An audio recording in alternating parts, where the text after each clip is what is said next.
Hello everyone, welcome back to our YouTube channel. In this video, I'm excited to share with you how to add subdomain in cPanel. So, let's dive into it. In this video, I'm using the TDM hosting platform. Log into your TDM hosting platform. On the website homepage, find and click on the Login to cPanel button. Once you are on cPanel, scroll down until you reach the Domains section. In the Domains section, click on the Domains option. On the next page, click on the Create a New Domain button. Next, in the text box, enter the new subdomain you want to add and press the Submit button. It can take time to create a new domain. Once it's done, your subdomain will be added successfully. Now, if you want to delete that subdomain, click on the Manage button.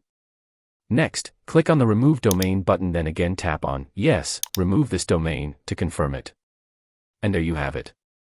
If you found this video helpful, don't forget to like and subscribe to our YouTube channel. Thanks for watching till next time.